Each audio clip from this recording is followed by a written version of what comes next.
Hi again, everybody, and welcome to Thursday's edition of Big Blue Kickoff Live, presented by Cadillac, the official luxury vehicle of the New York Football Giants.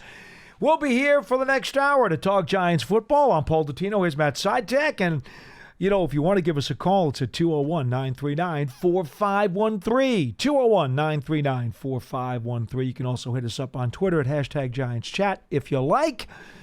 And, folks, we told you the initial 53 would not be the final 53. Well, so what happened? Yesterday, the Giants made a move. They brought in safety Anthony Johnson off waivers from the Packers, and Javarius Owens got cut. And then, wouldn't you know it, the Giants also made another move today. Jacob Johnson, or Jacob Johnson, however he likes to pronounce it. I haven't actually talked to him, Matt, so I don't know exactly how he likes the inflection, and I will check with him at some point. He has been activated onto the regular 53, and Adam Schlotman, Austin Schlotman, the former Vikings backup center, has been put on IR with a leg injury. Coach says he's going to be a while, and so tough luck for him, but the Giants have guys who can play the position. And there was one other move yesterday as well. Deontay Johnson got placed on injured reserve. That is true. Designated to return, so if he gets healthy in a month from now, the Giants have the choice to activate him back to the roster, and to replace him, they signed linebacker/special teamer Curtis Bolton, former Dolphin. Yes, and another guy to that linebacker room, which needs the depth right now, given some of the injuries. They've only got about 30 guys in the linebacker room right now. Slew of tryouts came in today. The Giants did add some practice squad guys. I'll let you do the honors, Matt. One of them is a former Bronco. Another one is a former Viking. Both of those guys are corners, interestingly enough. Yes, so they signed 2 corners and a defensive lineman to the practice squad. The corners were Art Green, who I believe that's from the Broncos, and then Duke Shelley, who's actually been around the league for a couple of years, has some starting experience, smaller corner. And then defensive lineman Elijah Garcia, which I believe also was from Denver. So those 3 signed to the practice squad, which means the practice squad is now full, because Jacob Johnson, when he got elevated, as Paul mentioned, which left 3 spots open, those 3 guys filled it out. So as we've seen, every year, the practice squad especially, guys kind of get rotated in and out. Some get elevated, some get waived. So just like the roster, the practice squad is also very fluid. Indeed it is.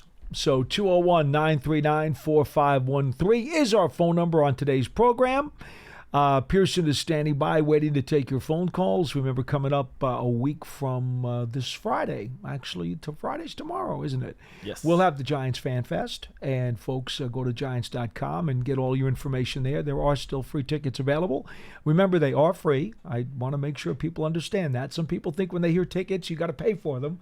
You don't always have to pay for tickets. Sometimes they are free, and they are still available, and there'll be a whole host of Giants legends there as they celebrate the top 100 players in Giants history. We keep mentioning that to you because I don't know how many people necessarily still want to get in on it and maybe think that it's sold out, or maybe they think that, the stadium's full, there's no more room for us. That's not the case. It is a big stadium. It is a very big stadium. And so if you'd like to come out that night, we certainly invite you to do so. I have not seen any video of the drone and firework display. I'm sure that some of the folks who put this stuff together probably have shown that to the people upstairs. They know what to expect. I have no idea what to expect, so I'll be just as enamored when you folks are when we get a chance to see all that stuff, and that's going to be really fun. So again, that's coming up a week from Friday here at MetLife Stadium. So folks, get on to Giants.com, take a look, and get an opportunity to participate in some of those festivities. The other big news yesterday had nothing to do with the roster. I know it's hard to believe, right? Because the roster's all everybody cares about right now. You should see the writers out there taking attendance. Ooh, who's here? Who's not here?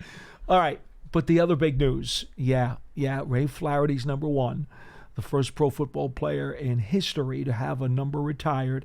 Obviously, it was by the Giants. His family has granted permission for rookie wide receiver Malik Nabers, the Giants' number 1 draft pick, to now wear number 1. and it's a very unique situation. We know that Neighbors was trying to figure out what number was he going to ask for. He was wearing 9. Graham Gano, the kicker, insisted that he would have sold the number 9, but that Neighbors didn't want it. Gano told me multiple times, he's like, please, put it up on Twitter. Tell people on the show. They're coming after me. They want to know why I won't give up 9. He doesn't want it. We tried to tell you that several times. Turned out, it wasn't 9 he was after. He was after 1. He got it. He got it. And, we put out on Giants.com, we put up some photos that were taken yesterday of Malik wearing his new uniform. It looks pretty awesome. Not going to lie. It looks great. And I think all around, I think this is just a big win. I think I've seen some people upset that the Giants unretired a number. And, I can kind of understand it, but obviously the Flaherty family gave their blessing for this. This is something that if they were not in support of, would have been shut down immediately. But they were supporting of this. No one has worn the number 1 in a Giants uniform since 1935. That's 89 years ago.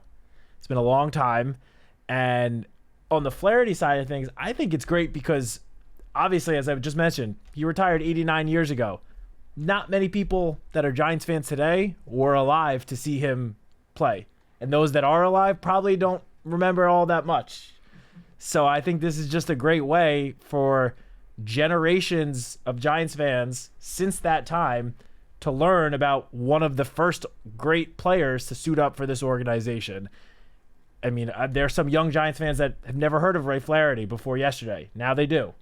So I think it's great from that end of things. And on Malik's side of things, obviously seeing him wear number 1 just looks awesome. Jamar Chase, one of the other great LSU wide receivers drafted recent years, he wears the number 1 for Cincinnati. He's scored a lot of touchdowns in that number 1 uniform.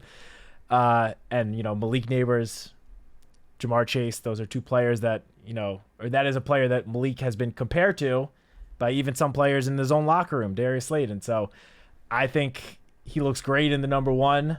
I think it's awesome, and just all around, I think it's a win for everybody. Yeah, I mean, look, contrary to popular belief, I did not know Ray Flaherty and did not watch him play. Okay, let's just get that part out of the way.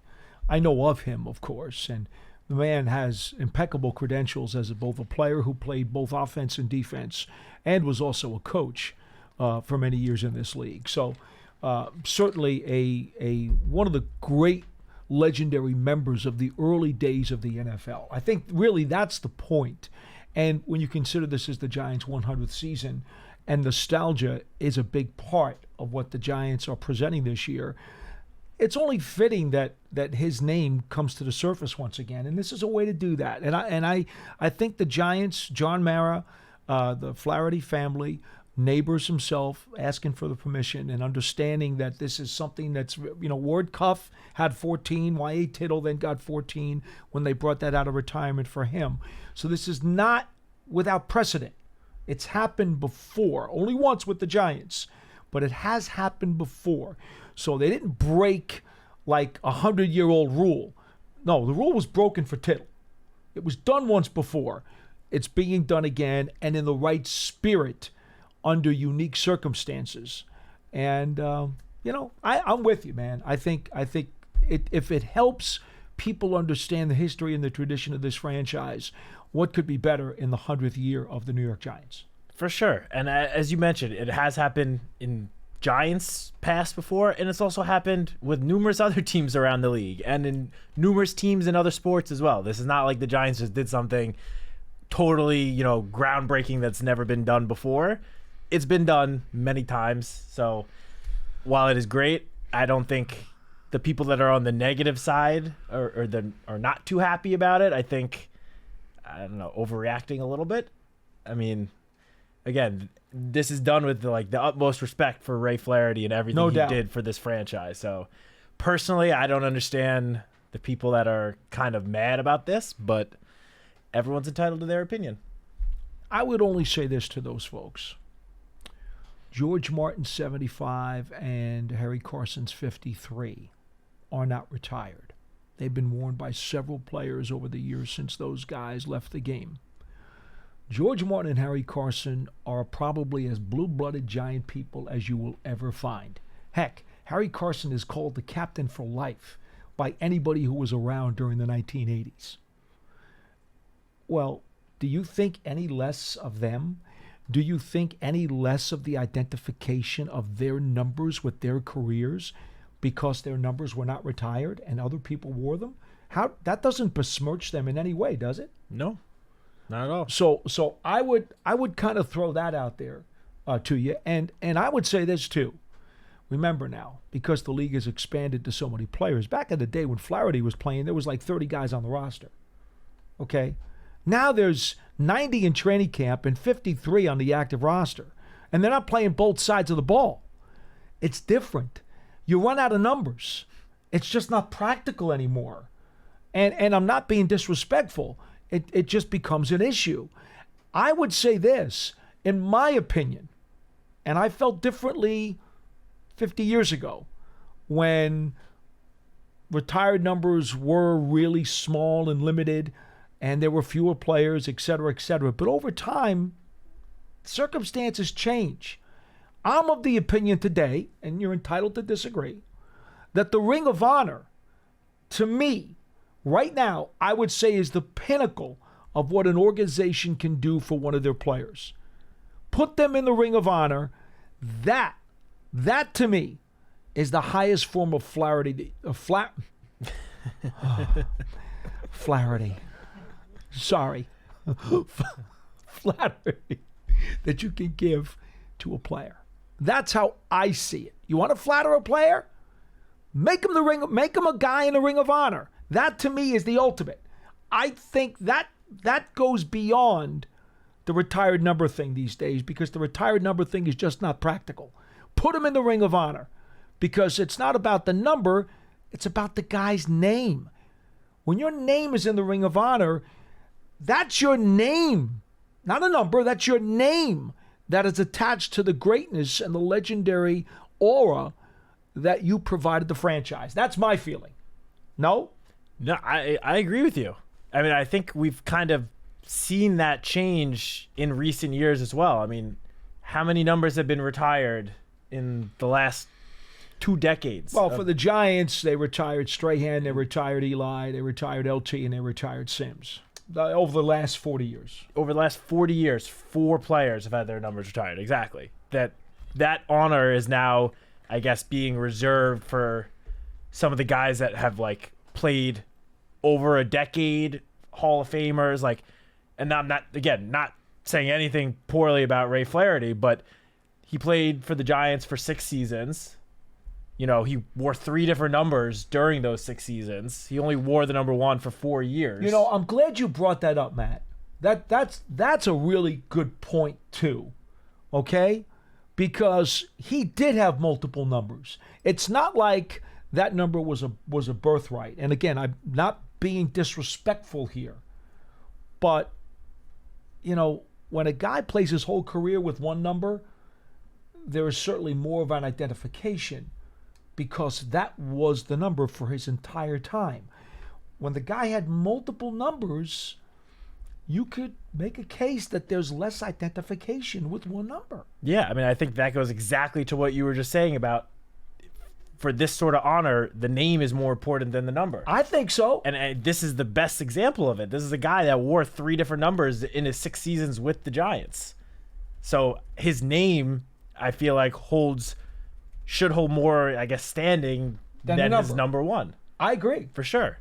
Well, I'm glad we see eye to eye on this. Yeah. Because we are different generations, but we see eye to eye. You must be listening to your grandpa. Always. That's a good thing to do. I always did. 201-939-4513. Guess what? My Wi-Fi is now finally working. God knows why, but somehow it cleared out the pipes. And we're going to go to James in Georgia, your first of the program. Hello. Coming up, by the way, our over-unders in just a little while. Go ahead.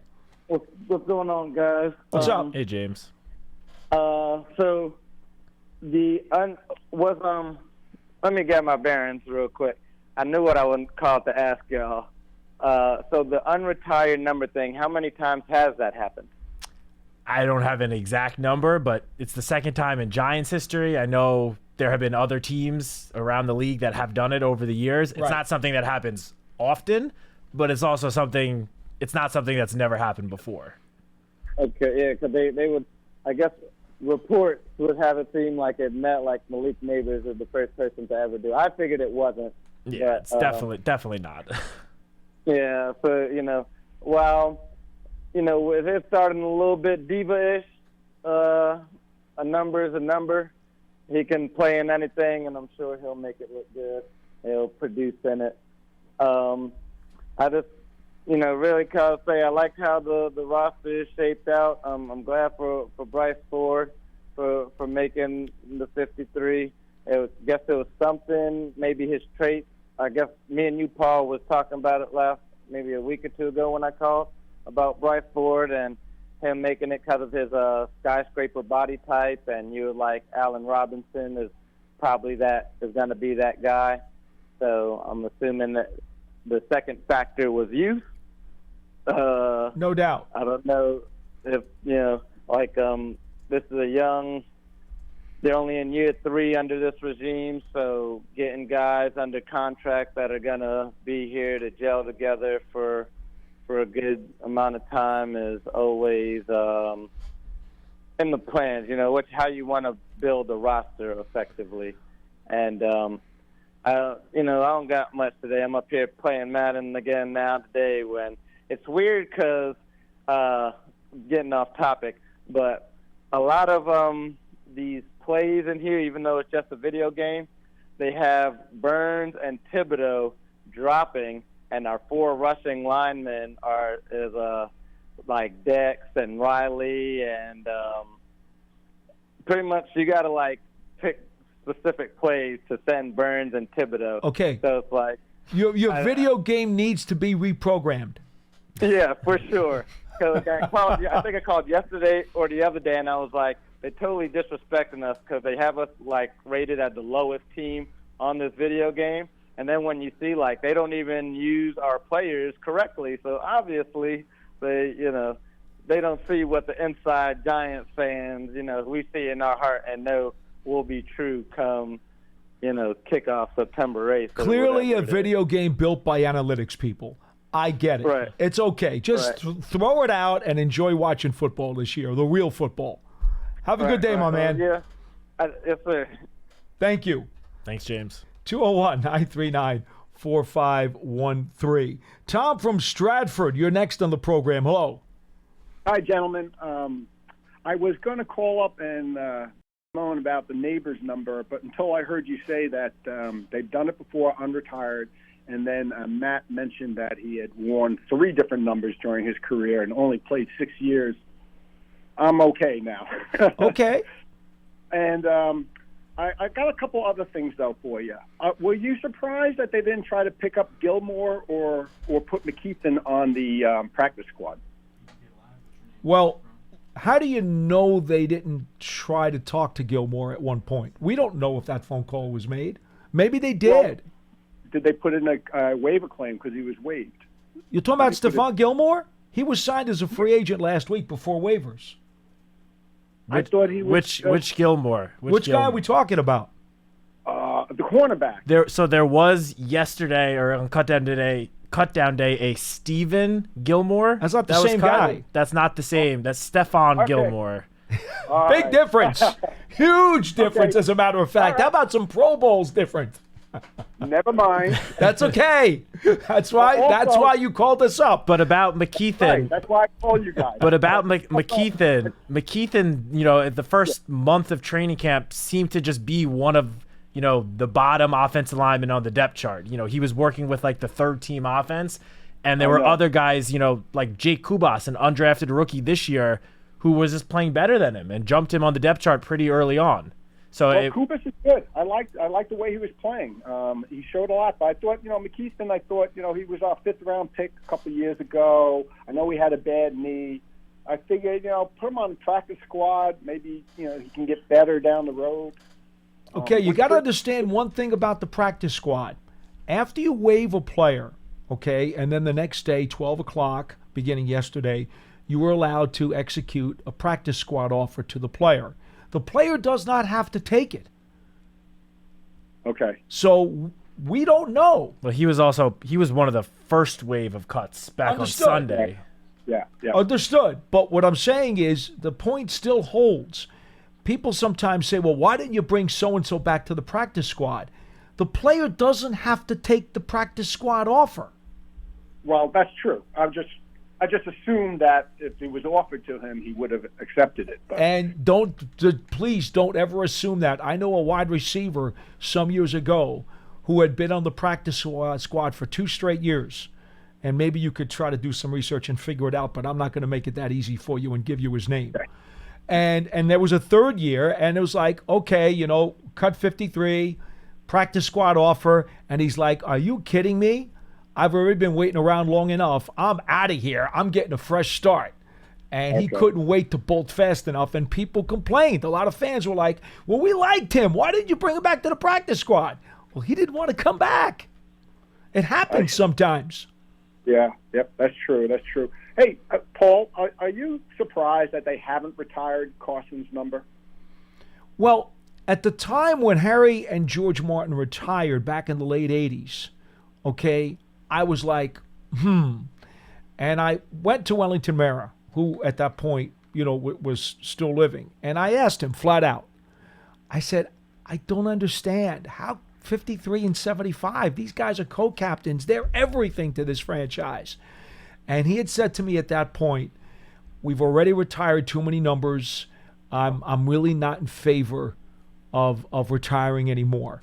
Because he was already starting to realize at that point that the numbers were starting to become a problem, because you just have too many good players. So what happened?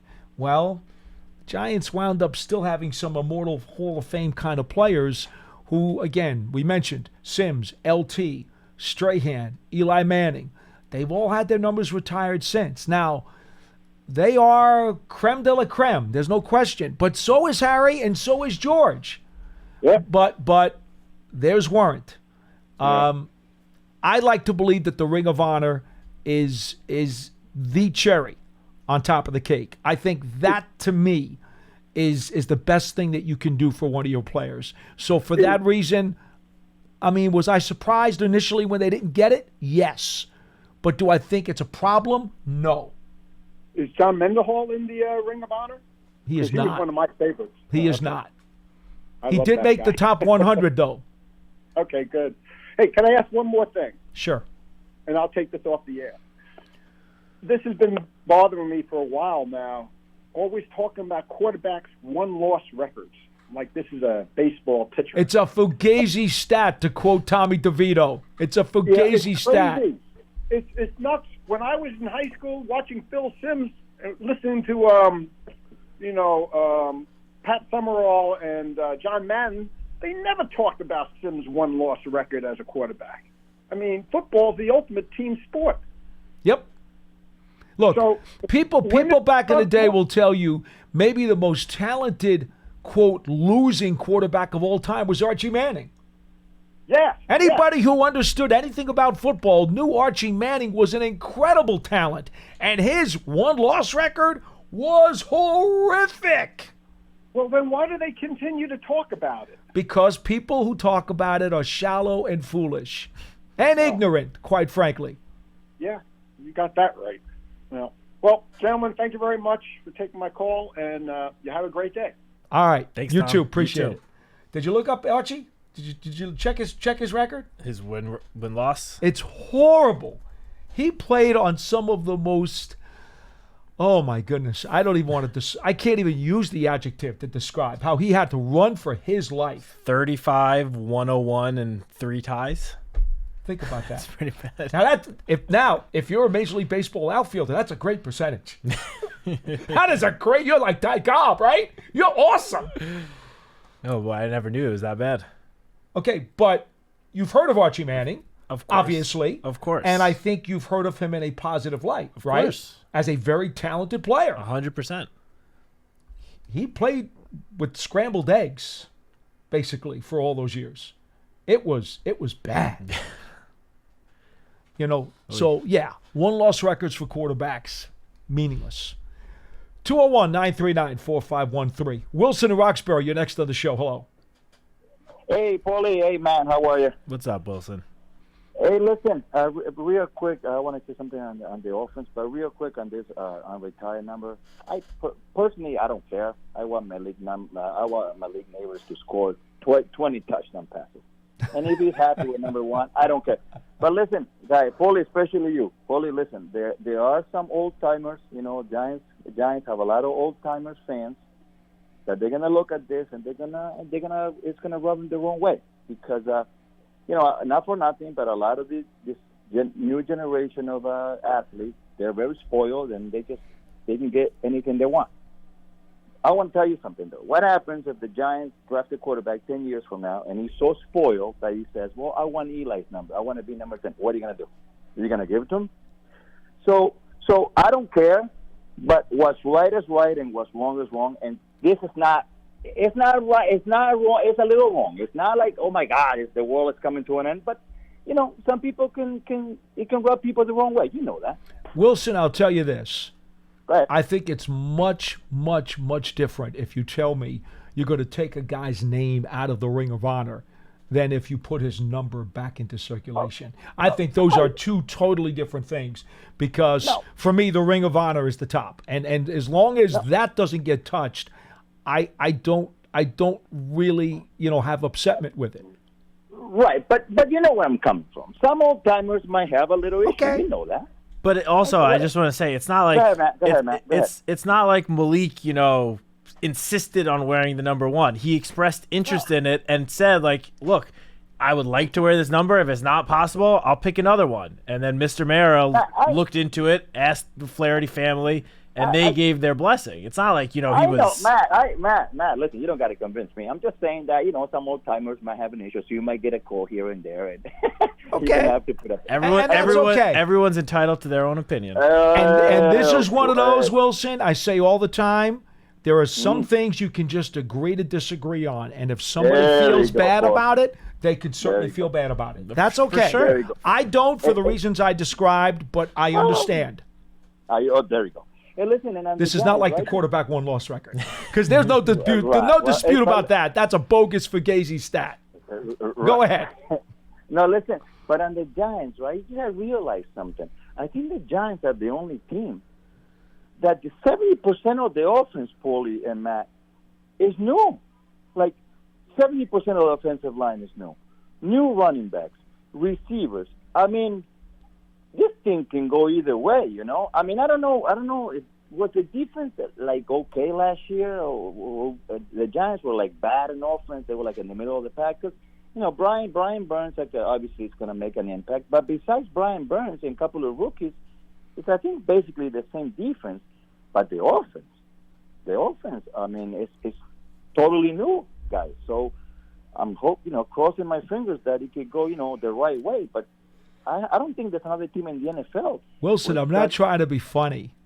You saw the offense last year. Did you really want it to stay the same? No, Paulie, of course.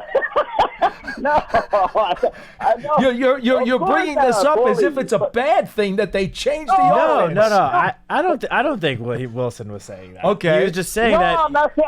I'm just saying that it's very weird. I don't think there's another team in the NFL like that. Oh well, it required a makeover. Wilson, look, I have seen so many different rankings of the offensive line across the NFL with the Giants on these media outlet rankings still being like bottom 5 in the league. And honestly, it baffles me that there are people in the media that think so lowly of the Giants offensive line because obviously the last year they were by far and away the worst offensive line. There's no argument there. But Andrew Thomas, who's an all-pro, is now 100% healthy. He was not healthy. Right. He missed half the year. They brought in 3 new starters who all played well last year. And then you have John Michael Schmitz now in year 2 with the full offseason to train for the NFL instead of training for the combine and the draft. So I agree with you completely. It is a completely new offense.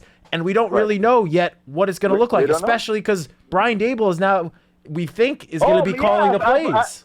And I forgot. I knew play callers.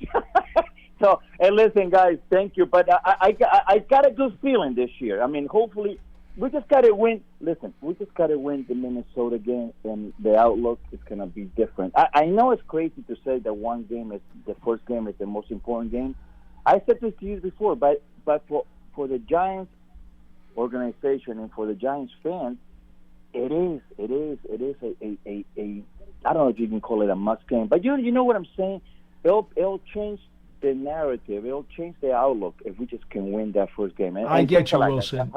They got to win the first two games, but the Monday morning roller coaster, that's just a favorite of every single pro football fan in existence. They just love that Monday morning roller coaster. So I get you. But no, the season's not lost in the first week. But yes, I would like to see them go 2-0. We got to run real quick.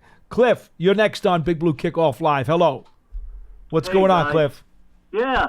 With Schlotman going down, is that for the season? No, Coach did not say it was for the season. He said it would be at least weeks. I mean, he's getting put on injured reserve, which means at least 4 games. We don't know an exact timeline, but Coach said he does not think it's season ending. He hurt his leg in practice yesterday. Just yesterday, wow.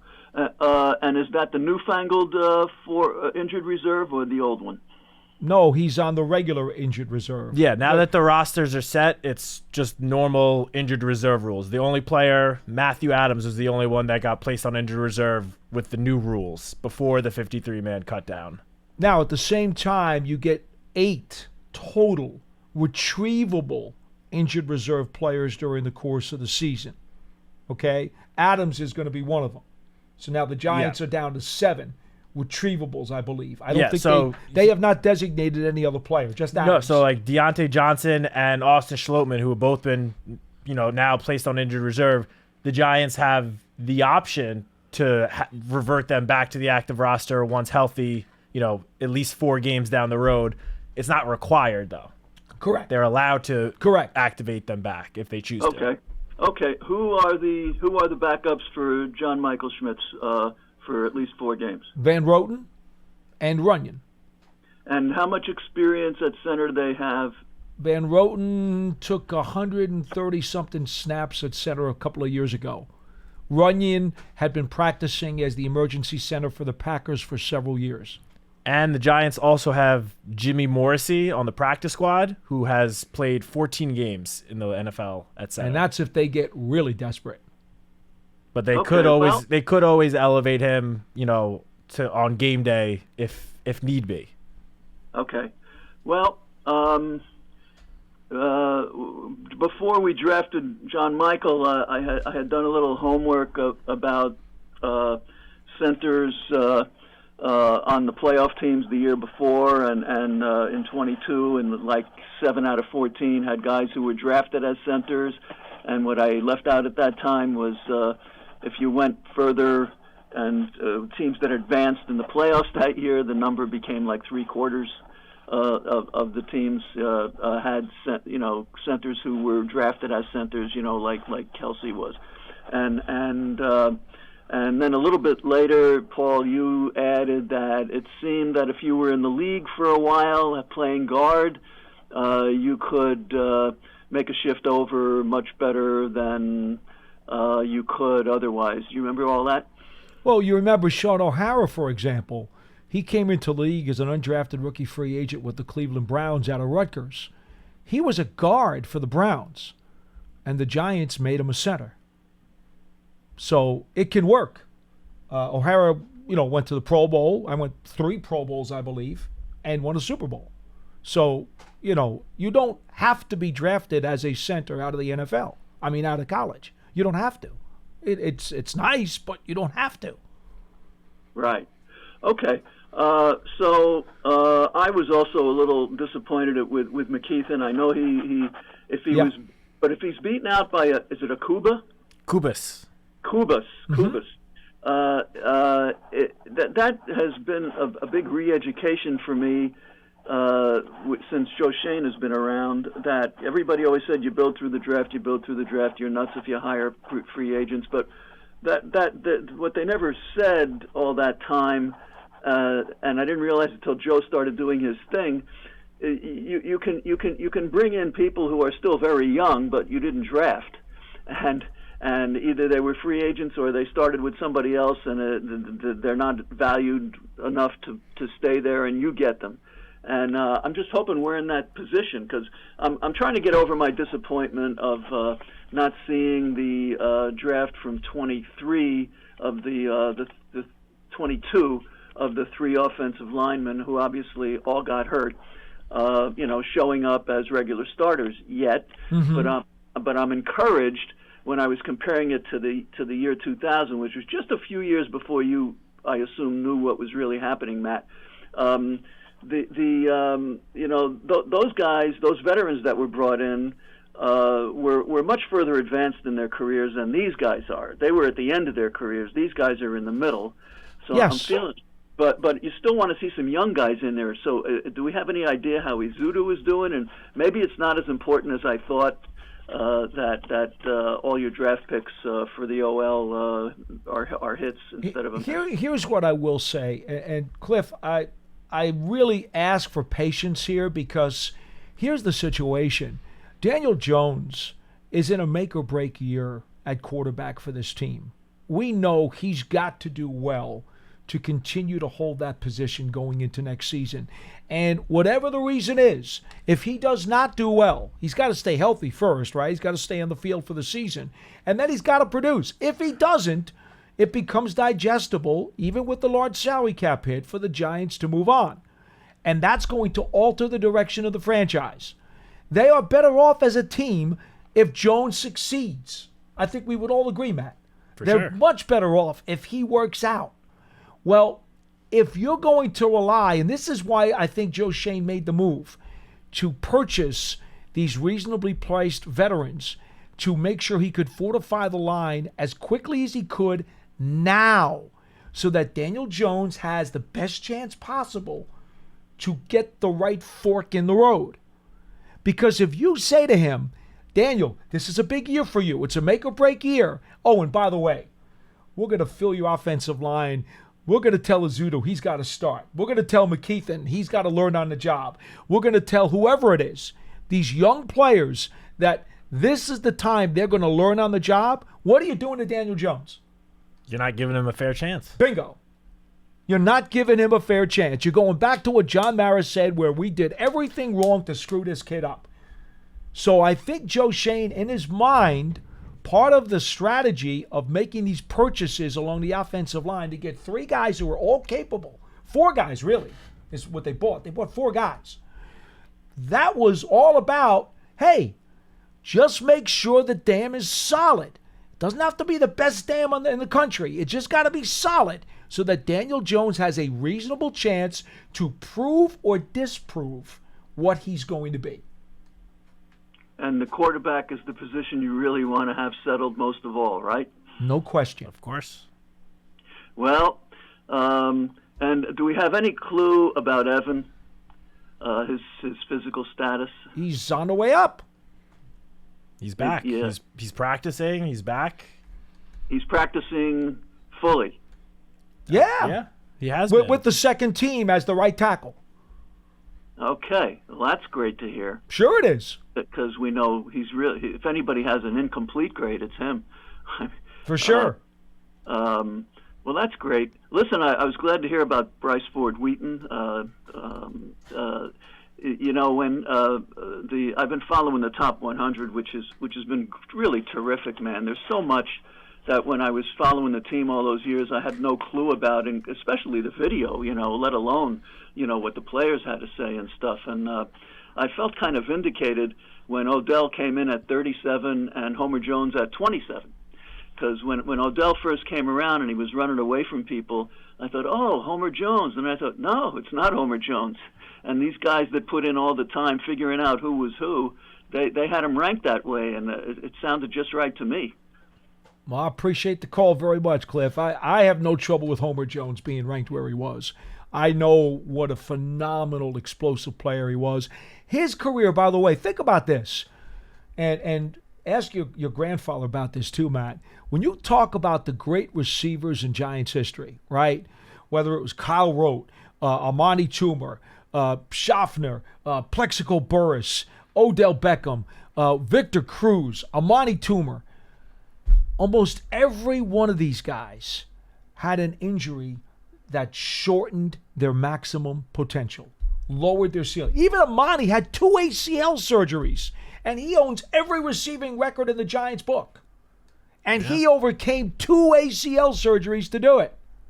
It's amazing. That position, over the course of time, has been snake bitten more than any other position in Giants history, in my opinion. And I think history would prove me correct if you actually did the research. I'm just going off of my encyclopedic head, and I'm telling you, that position has been ravaged. Think about it. Steve Smith. There's another one. 100 catches one year. Pro Bowl. Boom. Knee blown out. Ike Hilliard, first-round draft pick, was going to be dynamite.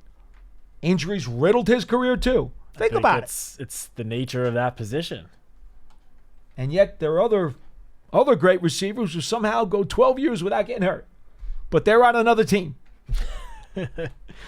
Anyway, Cliff, appreciate the call. I'm glad he brought up the top 100 just real quick. Please. And, Cliff and the caller before both brought up Jake Kubas. Just want to, remind everyone that there are ways outside of the draft and free agency to find players. Undrafted free agents, they're kind of a diamond in the rough, but we have seen undrafted free agents work out extremely well in the past for the Giants. And just one player, then when we were talking about Kubas, that came to mind, Rich Seubert was an undrafted free agent, ended up playing for the Giants for a decade, started 88 games, Super Bowl champion, landed on the Giants' top 100 list. I'm not saying Jake Kubas is, on that path, but he took the first step by making the 53-man roster. We just mentioned Victor Cruz 2 seconds ago. Exactly. There's another guy on the list. Another guy. So there are ways to find players outside of the draft. I got to read a couple of spots. We got to go to our over-unders. Pearson will have you do the honors, and Matt and I will take our shots at these over-unders that John has prepared. So we'll let you set that up. While you cue those up, folks, Run or Walk with Giants Legends. The Giants Foundation will host a 5K race and kids run presented by Quest on Saturday, September 7th at 9 a.m. at MetLife Stadium. Net proceeds benefit the Giants Foundation. All participants receive a commemorative T-shirt. Afterwards, post-race festival, appearances by Giants Legends, a live DJ. Register now at Giants.com/5K. Remember, the Giants Fan Fest is presented by Wendy's on Friday, September 6th. Go to Giants.com/FanFest for all of your ticket information. As always, the Giants Huddle podcast has Giants and NFL luminaries, all kinds of long-form interviews. It's on your favorite podcast platforms everywhere and at Giants.com/podcasts. Giants season tickets. They are still available for the 2024 season. We got, a week and a half yet until the Minnesota Vikings game. Okay, folks, you can still get in on them. Learn how to get more information at Giants.com/tickets. And then finally, the Giants TV app. Giants TV is available all on for free on Apple TV, Roku, Amazon Free TV, or Amazon Fire TV, and the Giants mobile app. That does it for the promos. Pearson, it is up to you. Fire away at our over-unders for the 2024 season. All right, first up we have Daniel Jones passing yards, 3,650. All right, C comes before D, so Citak, take a shot. All right, 3,650 yards. I am going to go with under. I just think that's a high number, and I think he will be slinging the ball this season. I think they're going to take a lot more shots downfield, but I believe that would set a new career high for Daniel Jones by 400 yards. 2022 he had 3,205. I don't know if I don't think he's gonna hit 3,650. I hope I'm wrong. And you're not putting number of appearances into play here. You're not worried about him playing 17. I mean, given his injury history, that definitely plays a role as well. Again, Certainly hope he's out there. Well, I hope he's out there for 16 games because he's sitting out week 18 because the Giants have already clinched a playoff spot like 2 years ago. Okay. But I do have to bake in the chance that he could, miss a couple of games. He could. Okay. So I'm going to go with under. I'm going to bank on him being healthy for the season. And I know that is a roll of the dice. I understand history is telling us that that's not likely. But I do think with the better offensive line, I do think with the Giants maybe not having to play from behind all the time and the pass rush not being as vicious and ferocious on a consistent basis to get after him, I say Daniel Jones will pass for as many as 3,700 yards, which would put him as an over. And the other reason I'm going to go there is because I do think they're going to lean more on the pass. Again, the short pass with a lot of yak yardage from explosive players, which will take the part of some of the running game that they usually used with Saquon Barkley. So I'm going to say he does go over that. Not by much, but I think he goes over. I hope that you are right and I am wrong. All right. Go ahead, Pearson. All right. Now we have Daniel Jones pass touchdowns, 21.5. So for this one, it might seem a little contrary to my last answer, but I'm going to go with over for this one. Okay. For the same reason, I think that they're gonna open up the playbook a little bit more and let him take some shots down the field. Could lead to some deep touchdowns, some big plays. I think that this is gonna be the most explosive pass offense we've seen since Daniel Jones arrived here. I think they're going to let him throw the ball a little bit more than we've seen in the early parts of his career. And I know that, getting 22 touchdowns would then be the second highest behind his rookie season. I think he's going to hit that. Yeah, I think for me, I'm going to go over as well. I wouldn't be surprised if he has in the mid-20s, 24, 25, even 26. I just think right now, I'm very enticed by the development of Jalen Hyatt, and obviously we know the skill set that Neighbors is bringing to the table. Now he's got to produce in a real game, but the skill set is nuts. And I just think that we're going to see some breaking away from the pack on defense where guys are going to get some yak touchdowns that's going to add to his number. Yep. So I'm going over. All right, Pearson, what do you got? All right, we now go to rushing TDs at 3.5 for Daniel Jones. I'm going to go with under. He's only had more than 3.5 rushing touchdowns once in his career, and it was that 2022 season in which he had 7, which set a new Giants franchise record. I think he'll have, if I had to guess, I would say 3, but the over-under is 3.5, so I'm going under. Okay. I'm tempted, really tempted to go over here, but I will go under, and the primary reason I will go under is because I believe that the Giants, with their enhanced offensive line that they believe they have, they got to do it, but they believe they have, that will allow, whether it's Singletary or, for that matter, if they decide to give it to one of the other backs, I think they'll have a little bit of an easier time running the ball into the end zone once they get inside the 5-yard line than they have in recent years. I agree. So, therefore, Daniel won't have to try to run it in. I'm with you. All right. So, I'm going under. All right. Now we got interceptions at 9.5 for Daniel Jones. I am going to go over on this for sort of the same reason I said for the touchdowns. I think they're just going to let Daniel take more chances, as we saw in the preseason. Talk about the second interception against the Texans, not the first one. I think they're going to let him take more shots downfield because they have the wide receivers, the weapons to do that now. And while his touchdown numbers will be up, I think that could lead to his interception numbers being up as well. I agree with you here as well. My reasoning goes not only into what you just said, but I'm going to throw something else on here. And that is, when you look at the Giants as a whole, okay, I think defensively they're going to be much better. And therefore, they don't have to be as conservative on offense, because I think defensively they think they can hold some teams down, and it may make them a little bit more aggressive on offense. They may be willing to take some more gambles and some more chances because they think their defense can make some big plays and hold up if they do turn the ball over. Not that anybody wants to. Please don't take that out of context. Nobody wants to do that.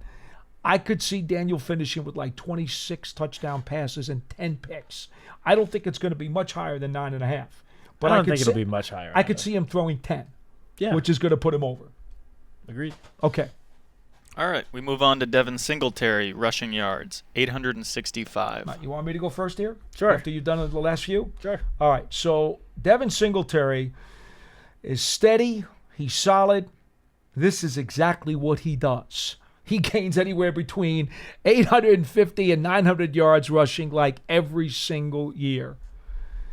John really stuck us good with this number because it's right there in the sweet spot. I will go under, and my reasoning is going to be this. I do think that Taylor has shown us enough coming out of this preseason and the camp. He has shown us enough. He might steal some of Singletary's reps, particularly on third down. Tracy. Yes. Man, I am so out of it today. So he is the Purdue 5th-round draft choice, is he not? Yes. Okay. Yes. I'm just checking now. I think that Tracy is going to steal some of those third down reps, and I think that could lower Singletary's number just a little bit. So I'm going to say he barely goes under. I agree with you. I mean, the reason the Giants brought Devin Singletary in, one of the reasons is because he's just the last 4 years been Mr. Durability. Mm-hmm. He's not missed a game, or he's missed one game, I think, over the last 4 seasons. And he's had basically between just under 700 to just below 900 all 4 of those years. So, and I agree with you that I think Tyrone Tracy is going to carve a rollout in this offense, and it could happen sooner rather than later, just based on what we saw in training camp and in the limited preseason action that he was out there for. I think Singletary will end up, if I had to guess, I'd say around 800. And a big reason for that is because Tracy could have a couple hundred himself. Easily. And then the other thing is if they do lean on the pass a little bit more, well, let's face it, that's what Tracy does. Yeah, I will say, I think if we were talking total yards from scrimmage, and that could be different. And Singletary's number, let's say, was 1,000, I do think he can hit 1,000 yards from scrimmage this year. Yeah. Because I think he's going to catch a decent amount of passes, both him and Tracy. Okay, Pearson. All right, and we are going to have to go a little more rapid fire here. Okay. Just a heads up. All right, Malik Neighbors, receptions, 86.5.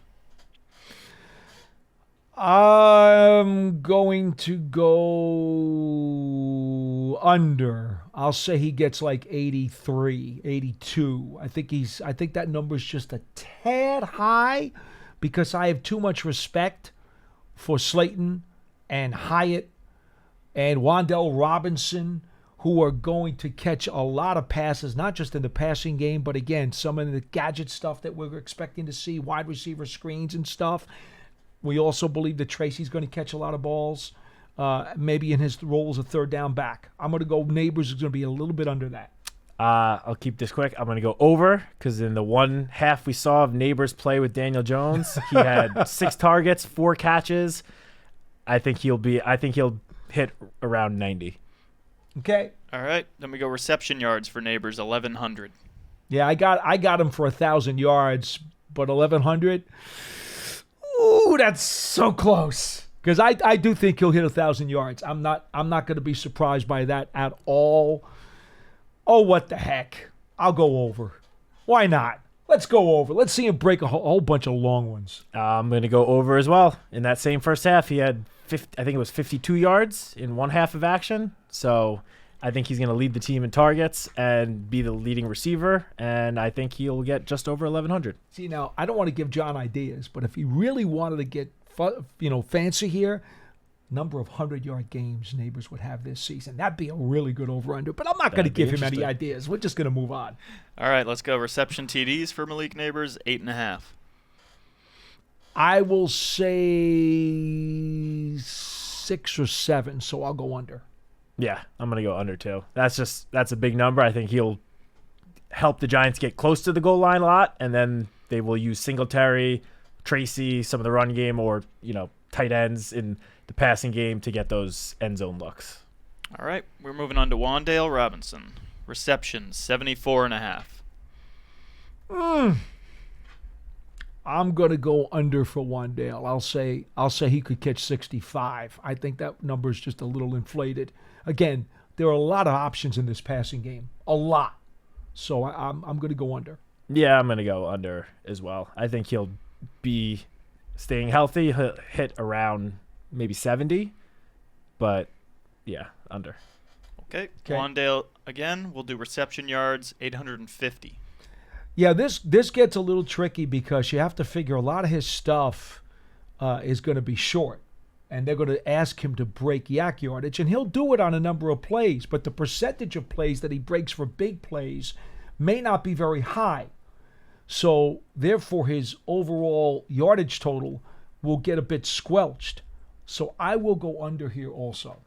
Yep, I agree. I'm going to go under. I think he'll be a lot of short over the middle stuff. They're not going to take shots down the field to Wandale Robinson, given his physical limitations.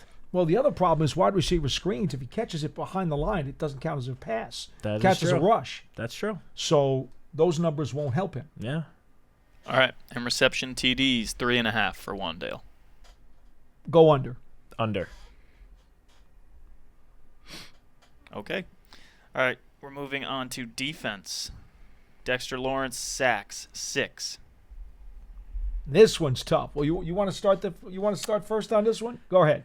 I don't like that he did 6 and not 6.5, because I do think he's gonna have, I've been saying that I think Dexter's gonna have 6 sacks and a boatload of quarterback pressures and quarterback hits. Right. If it was 6.5, I would say under. The fact that it's 6, I guess I'm gonna have to go over, but I'm gonna say I think it'll be like 6.5. I'll go over too. I do think that coordinator's going to have a hard time figuring out. You can't double all 3 of them. You can't do it. You can double one of them. You can maybe do 1.5 with a chip on the other guy, but you can't double all 3. Yep. And Dexter, if he keeps, he's getting better too. He's getting better every year. He has not plateaued yet. That is true. I'll go over. Awesome. All right, Brian Burns, 9.5 sacks. This one is easy for me. Over. He has been a stud all of training camp. The limited action we saw in the preseason, that spin move on the 4th and goal play against the Texans, he's going to have double-digit sacks easy. I don't think there's any doubt in my mind he has double-digit sacks. He's done it before, and the sky is the limit for Brian Burns. He's also getting better, and the Giants are counting on that. Over. He's going to take a big jump this year, which is crazy to say about a 2-time Pro Bowler. But yeah, right? All right, we go to Kayvon Thibodeau, 8 sacks. That one's tricky. Yeah, this one's hard. Ooh. That one's hard. I mean, is it possible? Is it possible between the 3 of them? Between the 3 of them, they have 32 sacks between the 3 of them? I mean, that would be tough, but that would have all of them, I guess, exceeding what at least around the league expectations are. Well, you'd have to have 2 of the guys, the 2 edge guys, right? The 2 of the edge guys would have to have a dozen or more apiece. That would get you to 25, 26. And then if Dexter had between 6 and 8, that's going to get you over 30. So it's not impossible to think they could have maybe 32 between the 3 of them. That's not insane. No, it's certainly not impossible. Again, it would be them exceeding expectations. All right, I'm going to say this. Let me jump in on this. I'm going to say Giants are going to have a lot more leads this year. They'll be playing from ahead more often. Teams are going to throw more often. I will go Tibbs breaks 8 sacks. He's going to go over. I want to say over, but I'm going to go under. Just very, very slightly under. I think he'll be... Again, if this was 8.5, I would have said under, thinking 8. I gave Dex, the benefit of the doubt. I'm going to go the other way with Kayvon. Okay. All right. Deontay Banks, 2.5 interceptions. I'll go under here only because at this point I have not, even though I was huge, and Banks was the guy I wanted the Giants to take in the draft last season. He was the guy I targeted all along. He is not known as a ball hawk. He is not an interception machine. That has not been his MO. Besides, if you're an offensive coordinator and you see Tay Banks and then you see McLeod or Flott on the other side, I think it's fair to say he'd rather throw at McLeod or Flott or even throw at Drew Phillips than to throw at Banks. I'll go under. I'm going to go over. I get what you're saying, and I don't disagree with you on a lot of those points, but I think he had 2 last year as a rookie, and I just think because of how successful I think the pass rush is going to be, I feel like quarterbacks going to be rushing their throws a lot more this season, and it could lead to just some easy like layup sort of interceptions for Deontay Banks. Your reason plays into the next line. It does, yes. It does. That's a much higher number, though. It is. The next one. Let's jump there. It is. Safeties, 9.5 interceptions. I guess I'll just go right into this one. I have been looking at this one. I want to go over, but that's just 10 interceptions from the 3 safeties. I think that's asking a lot. I'm going to go under. But I do think they will have, as a group, the 3 of them, maybe 8 together. Okay, now, keep this in mind. More zone defense, potential for all 3 safeties to play because we know they like all 3 of them. We think the Giants may have a chance to play from ahead a lot more than they have in years past. And we think the pass rush is going to be a heck of a lot better than it's been. Those are 4 pretty good reasons. I know. Yeah. You answer. I'll go over. I'll go over. Okay. Should we rapid fire do these fact and fictions? Oh, will we do fact and fiction today? I thought we were only doing over-unders. Okay. Then that's all we got. Well, you tell me. I think, all right, let's stick with just over-unders. Okay, great. Thanks, Pearson. Appreciate it. Folks, that'll do it for this edition of Big Blue Kickoff Live, presented by Cadillac, the official luxury vehicle of the New York Football Giants. Again, we'll be back tomorrow at 12:30 p.m. Eastern Time for a live program. If you did not catch this show live, catch it on the archive. Your favorite podcast platforms everywhere, as well as Giants.com/podcasts. From Matt Citak, I'm Paul Dottino. We will see you next time on Big Blue Kickoff Live, presented by Cadillac, the official luxury vehicle of the New York Football Giants. So long, everybody.